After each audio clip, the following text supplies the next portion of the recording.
local races.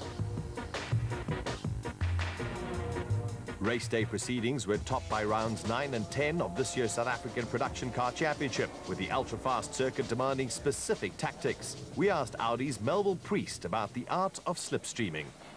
It's very important to qualifying to slipstream and stuff. Without the slipstream on this circuit, we think it's about 3/4 of a second, 7.5 tenths. And considering roughly the top 8 people in Class A production cars are separated by about that, it's a difference of qualifying high up on the grid or right at the back of the grid. So it's vitally important to slipstream your teammates and work together, and obviously you can't make any errors because then you mess his lap up if he's slipstreaming, and the same goes for your teammate. But we work on it during the whole weekend to get the strategy right on the slipstream, and by the time we get into qualifying, we should get it right and make up that 7 tenths.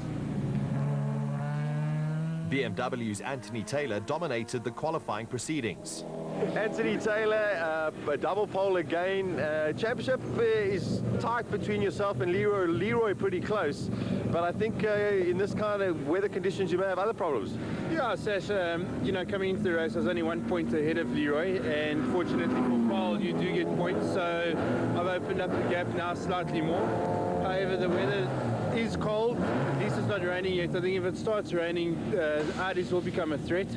I think if it's totally wet and the carry maintains the rain, we'll have a fair chance. But I think if it stops and it's slippery, then the Audi will definitely have more of an advantage than what we do.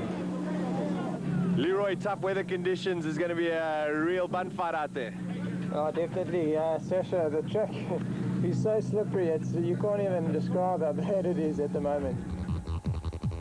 Taylor and Priest shared the front row of the grid, ahead of Nissan's Leroy Poulter, BMW's Etienne van der Linde, plus Engen Audi drivers Sean Watson-Smith and Michael Stephen. The Golf 5 GTI of Eckhard Skundknecht headed the Minis on the Class T grid, with the familiar Sasol Toyotas of Dave Compton and Philip Kakana in front of the Class B field. Finally, the turbo diesel Volkswagen Polo TDIs of Wayne Masters and Etienne Prinsloo would fill the front row in Class C, chased by Trevor Tuck's Fiat Palio. It's been dubbed Car Wars the whole season, and so far that's what we've had. But down here in East London, slippery and tricky conditions are going to give the advantage to the Audis. We're on board with Extreme Engine. Audi driver Sean Watson-Smith is ahead down towards Potters for the very first time.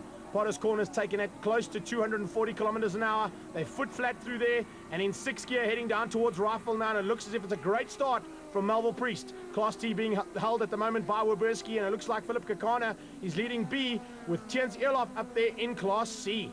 Down towards the infamous Cochabana corner. After a huge amount of speed, they come onto the brakes in a big way here at Cochabana, and here we are back with Class A.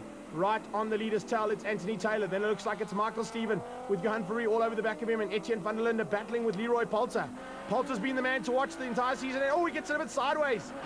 Sean Watson-Smith having to take evasive action there, and Leroy Poulter got it a bit sideways as he put his wheels onto the dirt. And when it's slippery on the track, you definitely don't want to put your wheels onto the dirt because it's twice as slippery out there.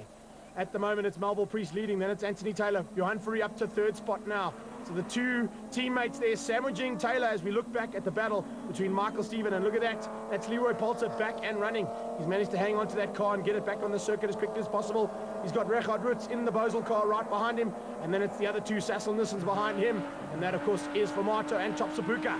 On board once again with Sean Watson-Smith as they head up towards Beacon. Looks like his teammate's gone farming. Where are you going, Michael Stephen? Hang on to that Audi, please. We don't want to have any accidents at Beacon. This is only the first lap. Can you believe it? We already had so much action. In towards Beacon now, side by side, the two Engine Extreme Audis. This is Class T. It's Werberski from Schönknecht, the man from East London, putting on a good show for his hometown.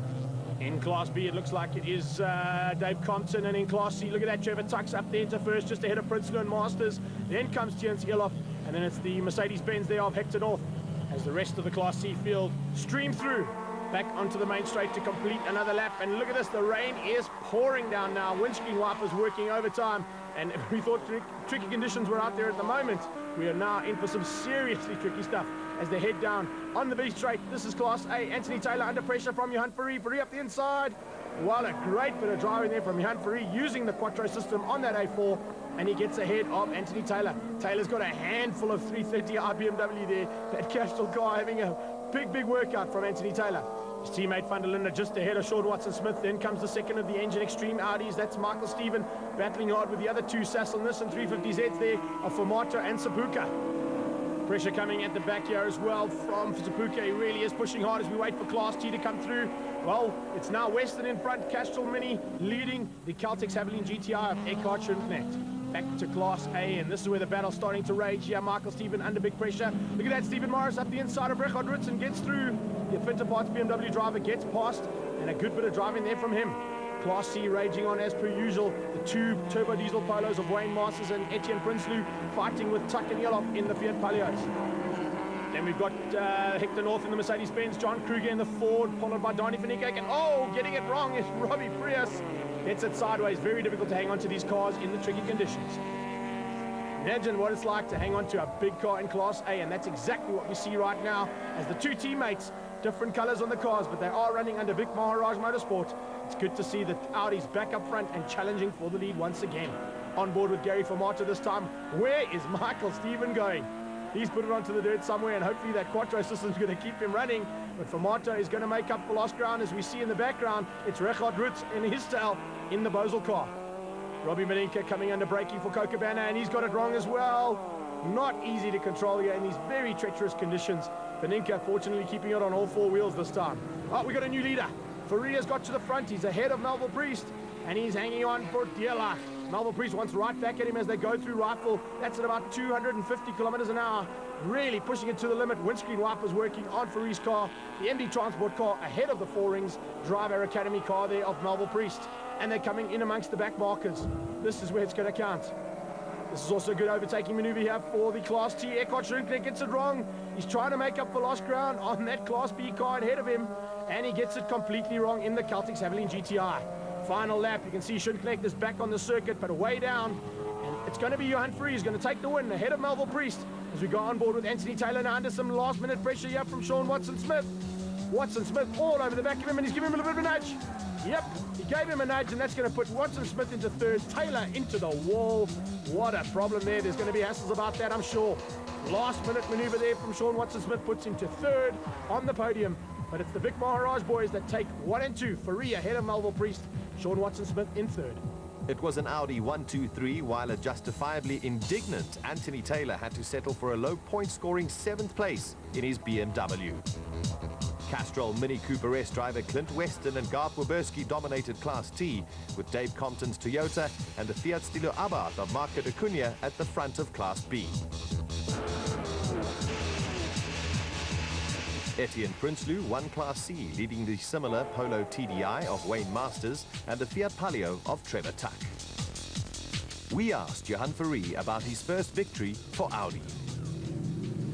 I tell you, a man who knows all about winning, but it's been a long time coming in production cars, Jan. What a fantastic drive. Yeah, no, it was brilliant. I was quite surprised in practice how close the Audis were compared to the BMW and the Nissans, but it was really going well in practice, but somehow I always seem to stuff up qualifying. I just can't get in the top 5 regular, and I knew the car was quick again this morning and warmer, but I don't know, the rain came down, and I knew we had a chance in the rain.